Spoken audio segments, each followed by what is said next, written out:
नाज़रीन गिरामी अस्सलामु अलैकुम वरहमतुल्लाहि वबरकातुह। सीधी बात के ताज़ा तरीन प्राइम टाइम में आप लोगों का इस्तकबाल है। नाज़रीन गिरामी मैं अंसार अजीज़ नदवी इस वक्त आप लोगों के सामने एक अहम तरीन मौजू पर गुफ्तगू करने जा रहा। घर में गैस नहीं है लेकिन व्हाट्सएप में बिल्डअप जारी है। जी हाँ नाज़रीन गिरामी, भक्तों के प्रोपगंडे का असली चेहरा देखने की कोशिश करेंगे। नाज़रीन गिरामी, आज की वीडियो में हम जिस टॉपिक पर बात करने जा रहे हैं उसे सुनकर आपका सर चकरा जाएगा। घर में गैस सिलेंडर ख़त्म हो गया है, अम्मी डांट रही है, बुक करने जाएं तो आउट ऑफ स्टॉक का बोर्ड लगा हुआ है, होटल जाकर एक प्लेट इडली खानी चाहें तो वो खुद अन्ना हमारे पास ही गैस नहीं है, चूल्हा नहीं जल रहा कहकर सर पकड़कर बैठ जाता है। लेकिन हमारी व्हाट्सएप यूनिवर्सिटी और ट्विटर पर क्या चल रहा है जानते हैं? हमारे विश्व गुरु इफेक्ट से गैस सिलेंडर आसमान से बराह रास्त घर के दरवाजे पर उड़कर आ रहे हैं। दुनिया के ये कोने में मिडल ईस्ट में अमेरिका, इस्राइल, ईरान के दरमियान जंग शुरू होकर खलीज फारस की आबनाए खुरमुस ब्लॉक हो गई है। भारत अपना 90% खाम तेल इसी रास्ते से दरामद करता है, यह आप सब जानते ही हैं। लेकिन हमारे आईटी सेल भक्तों के मुताबिक मोदी जी एक फ़ोन कर दें तो काफ़ी है, ईरान वाले रेड कारपेट बिछाकर हमारे जहाज़ों को भेज देंगे। आइए फ्रेंड्स, आज उन copy paste tool kits, Hormuz के आबनाए की बिल्डअप कहानियों और आंखें मूंद कर बैठे हमारे इंतजामी निज़ाम का पोस्टमार्टम करते हैं। सबसे पहले हमारे मुल्क में एलपीजी गैस की सूरत हाल क्या है ये देखते हैं। फरवरी में शुरू होने वाली जंग की वजह से सप्लाई कट गई। हमारे पास अब सिर्फ 10 दिन के लिए काफ़ी गैस स्टॉक है, ऐसा रिपोर्टें कह रही हैं। सादा अल्फाज में कहें तो मुल्क का सांस हलक में अटका हुआ है। कितने दिन क्या कहा जा सकता है। ब्लैक मार्केट का जो है अब उरूज हो जाएगा। महाराष्ट्र, यूपी, एमपी में गैस एजेंसियों के सामने मीलों लंबी कतारें हैं। नेशनल रेस्टोरेंट एसोसिएशन आंसू बहा रही है कि मुल्क के 60% रेस्टोरेंट अगले 2 से 3 दिनों में बंद होने के नहज पर आ चुके हैं, कगार पर हैं। होटल वाले लकड़ी के चूल्हे और इंडक्शन चूल्हे रखकर काम चला रहे हैं।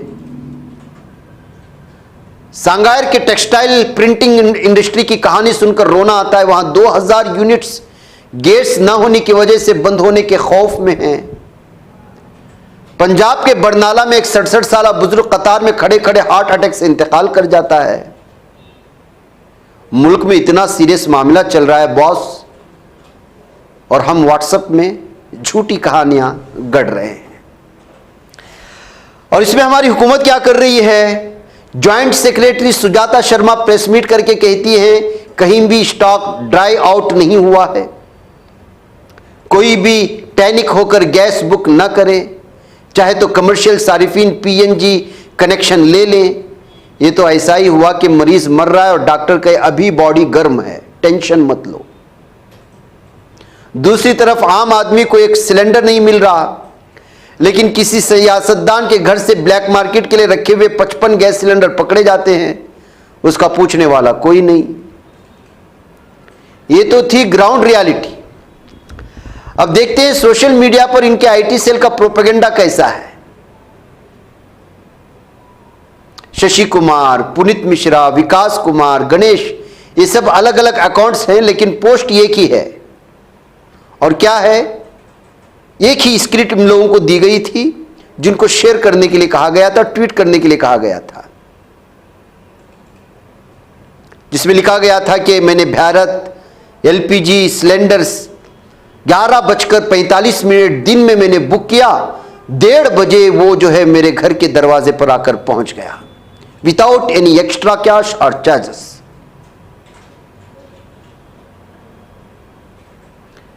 और फिर वो आगे लिखते हैं कि मैंने पूछा इन लोगों से जो गैस डिलीवरी के लिए आया था कि कोई शॉर्टेज है, तो उसने नेगेटिव रिप्लाई किया, his reply was in negative, उसने नफी में जवाब दिया, इनकार किया कि नहीं शॉर्टेज नहीं है। ये क्या स्क्रिप्ट है गुरु? यानी मुल्क के लोग गैस न मिलने से परेशान होकर मर रहे हैं और इन खास भक्तों को सुबह 11:45 पर बुक करने पर 1:30 बजे दुरुस्त डिलीवरी मिल जाती है।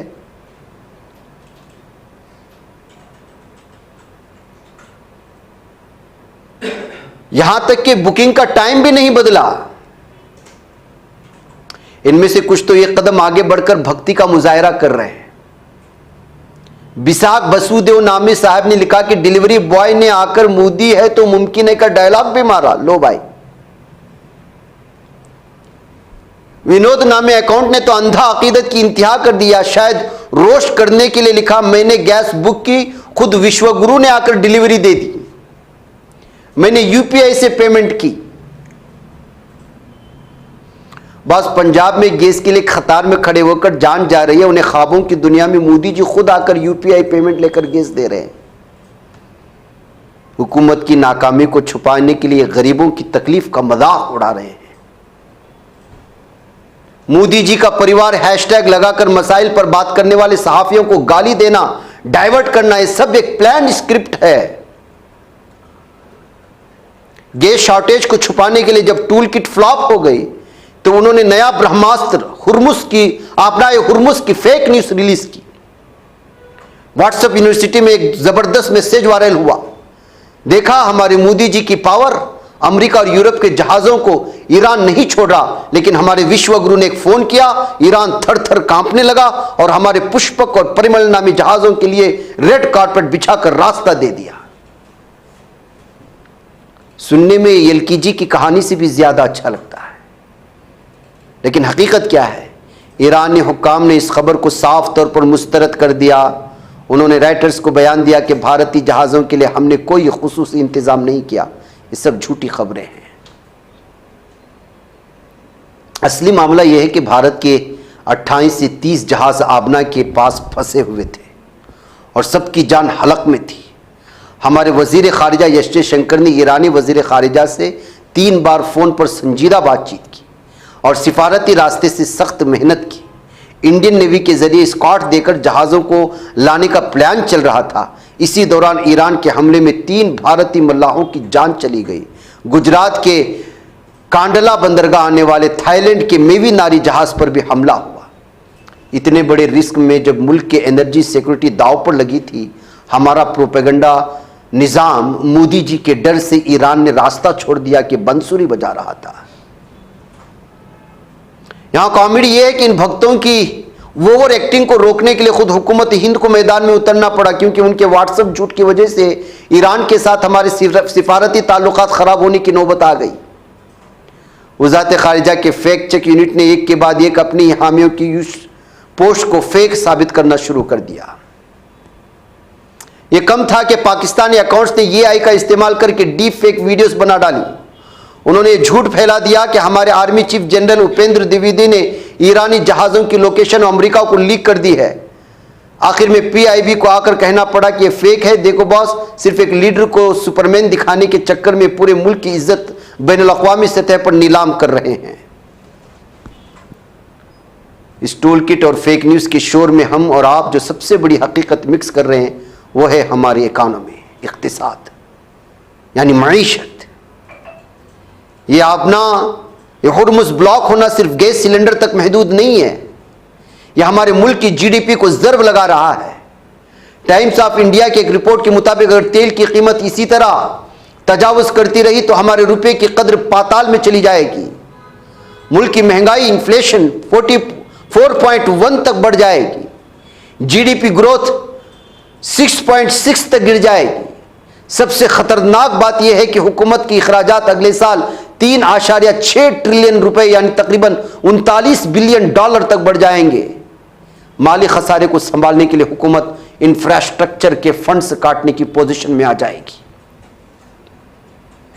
लेकिन क्या हमारे भक्तों की टूल किट को इससे कोई सरोकार है? बिल्कुल नहीं। उन्हें व्हाट्सएप पर लाइक और शेयर मिल जाए तो काफ़ी है। मुल्क पर 3.6 ट्रिलियन रुपए का कर्ज चढ़ जाए तब भी ये मोदी है तो मुमकिन है का ढोल बजाते रहेंगे। दुनिया में किसी आईटी सेल या व्हाट्सएप प्रोपेगेंडे में इतनी ताकत नहीं कि वो भूख मिटा सके। खाली सिलेंडर पर ट्वीट करने से गैस नहीं बढ़ती। 90% तेल के लिए दूसरे मुल्कों के सामने हाथ फैलाने वाले हम अगर इस तरह के झूठ बिल्डअप देते रहेंगे तो बैनुल अक़वामी सतह पर जोकर बन जाएंगे। मुल्क के लोग कतारों में खड़े तड़प रहे हैं। रेस्टोरेंट और इंडस्ट्रीज बंद हो रही हैं। इस वक्त इंतजामिया को एसी कमरों में बैठकर 11:45 पर गैस बुक की, विश्वगुरु ले आए जैसी फर्जी कहानियां बनाने के बजाय असल मसाइल हल करने पर तवज्जो देनी चाहिए। वरना झूठी खबरों की सुनामी में हमारा मुल्क न सिर्फ माशी तौर पर बल्कि जहनी तौर पर भी दिवालिया हो जाएगा। जब तक हमें ये कॉमन सेंस नहीं आती कि गैस न होने पर व्हाट्सएप मैसेज रखकर चूल्हा नहीं जलाया जा सकता, तब तक ये प्रोपेगेंडा चलता ही रहेगा। आपकी क्या राय है? जरूर बताएं और दूसरों को भी वीडियो दिखा करके लोगों को जोड़े ताकि उनको भी समझ में आए हकीकत क्या है। नाज़रीन, मुझे इजाज़त दें। अस्सलामु अलैकुम व रहमतुल्लाहि।